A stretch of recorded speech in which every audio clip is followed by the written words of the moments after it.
Alright, in this video I want to show you guys how you can take the PygLatin code that you wrote in Code Academy and make a nice CodeSkulpter GUI for it, or graphical user interface. So when you did when you ran the script for PygLatin in Code Academy, you got this console output. But as you've probably seen, if you've run the main CodeSkulpter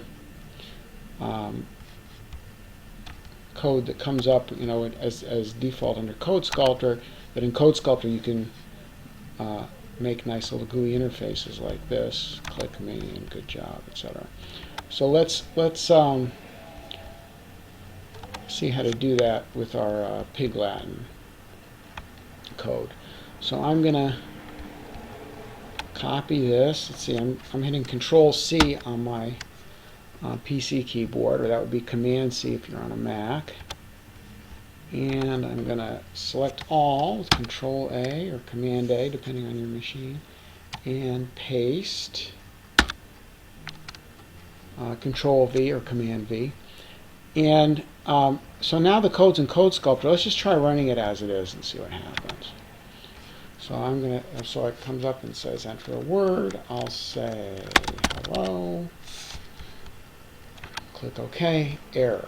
Okay, what's this error here? It says str object has no attribute, is alpha.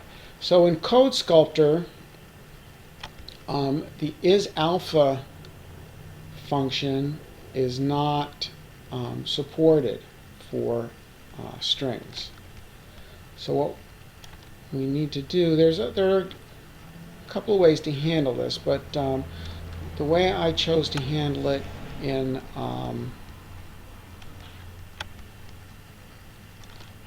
for this project is I wrote some code and stuck it in another file. So you remember from the date and time project that we can import code from other files.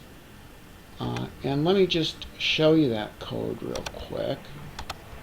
So I'm going to copy this, and let's say CodeSkulpter again. Oops. There we go. There it is.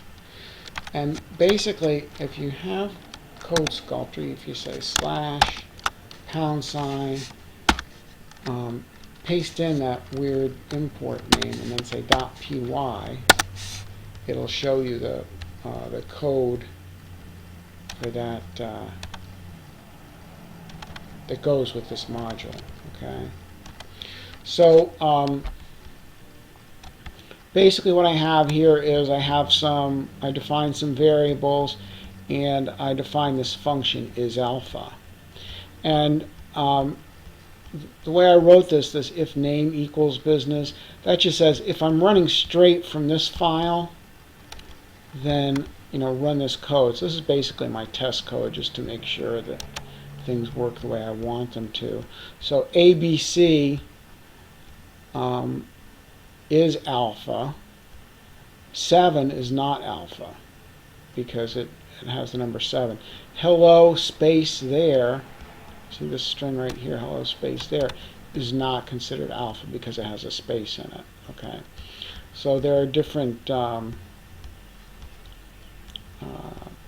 ways of defining is alpha, and you can look up more about is alpha by just googling like Python string is alpha, something like that, and you'll get information on it.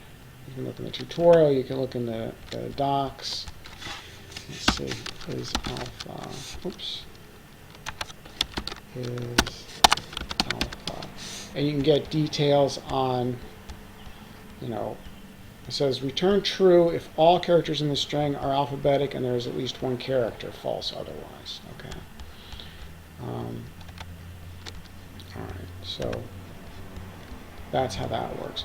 So But notice this is alpha function is just a plain old function. It's not attached to the string object in the way that, so when you say original is alpha, let me just clear this. If we try this again, it's still going to say, let's see, it's still going to say the string object doesn't have that attribute because we haven't set it up as an attribute. We set it up as a plain old function. So if I take this original, I cut it and stick it in between these parentheses, in between the parentheses, now I have it set up like a function. See, it says is alpha s, s is the parameter that gets passed to it. That's the string. Okay, so that's what we're looking for. So that's one change that needs to be made so that this will work.